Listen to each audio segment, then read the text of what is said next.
rêvez, et à juste titre, et vous avez raison de rêver, de réussir votre vie. Réussir, c'est un bien grand mot, ça veut dire quoi? C'est un mot qui est différent pour chacun. Donc vous avez envie de réussir à votre mesure, selon vos valeurs, selon vos critères. Et vous avez le droit non seulement de rêver, mais de réaliser votre rêve.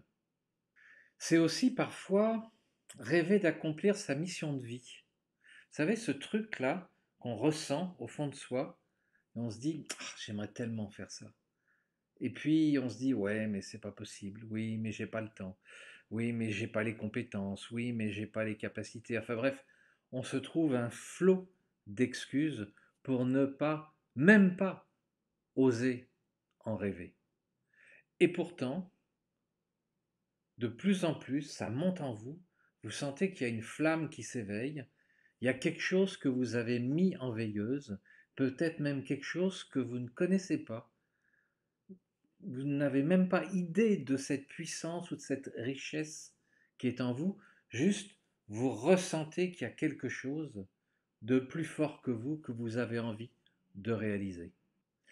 C'est ce que j'appelle avoir la petite flamme, la veilleuse qui nous dit ton talent t'appelle. Et on ressent cette flamme en soi et, et ça c'est le talent qui commence à s'exprimer et c'est le talent qui commence à vous dire eh oh Coco, arrête un petit peu là de courir, arrête-toi 5 minutes et faisons équipe ensemble. Et quand on analyse les gens qui ont eu la chance de rencontrer leur talent et de vivre de leur talent, on sent qu'en eux, il y a du bonheur, il y a de la joie, il y a de la sérénité, il y a du bien-être, il y a quelque chose qui se passe. On peut le réaliser, on peut le faire.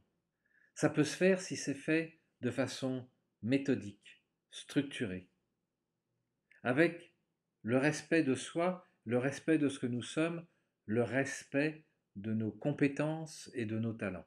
Et c'est valable que vous soyez chef d'entreprise ou chômeur ou travailleur autonome ou salarié, c'est valable pour tout le monde. On peut tous faire cette transition avec une certaine discipline. En fait, il n'y a pas de potion magique. Il n'y a pas de gourou capable de vous dire demain matin, tu es fait pour ça, puis demain matin, tu vas faire ça. Ça demande une préparation. Une prise de conscience de soi, certes, mais une préparation avec une méthode et avec des outils. Et depuis 25 ans que je fais ce métier, les meilleures méthodes et les meilleurs outils que j'ai pu trouver, ils sont dans la nature. C'est pour ça que j'ai appelé ça symbiocratie. Dans la nature, il y a toutes les lois pour créer des richesses, toutes les lois pour développer du leadership, toutes les lois pour donner corps à notre talent. Dans la nature, on plante une graine, on l'entretient, elle pousse et ça donne des fruits, des richesses. Eh bien, au fond de nous, il y a cette graine. On l'a tous. Sauf que, parce que notre contexte familial, parce que notre contexte social, parce que notre contexte ethnique n'a pas favorisé l'éclosion de cette graine, eh bien, elle est encore enfouie. Peut-être que ce sera à 20 ans, à 30 ans, à 40 ans, voire à 50 ans, ou même à 60 ans.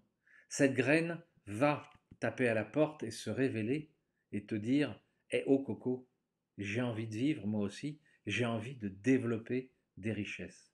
Est-ce que vous ne ressentez pas ça de temps en temps de vous dire quand même, je pourrais faire autre chose, quand même, j'ai d'autres capacités, quand même, comment faire pour arriver là?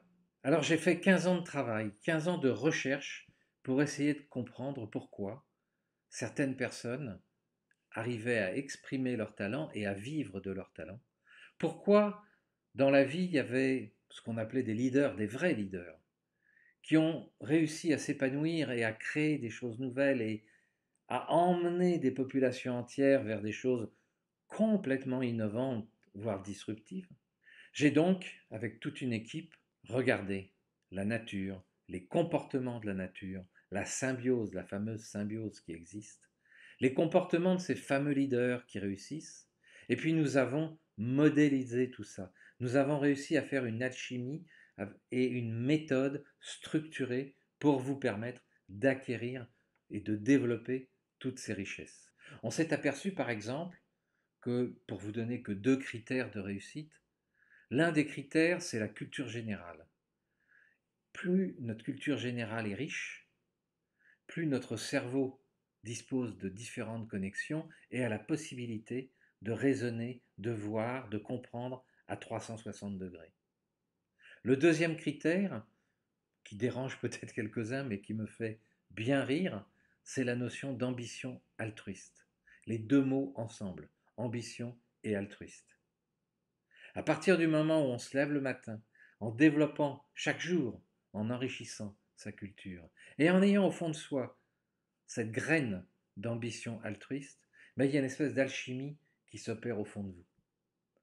Alors, faites juste, commencez par faire ces exercices avant de venir dans nos formations. Vous allez voir, c'est extrêmement riche parce que le cerveau et l'inconscient vont commencer à vous apporter des réponses.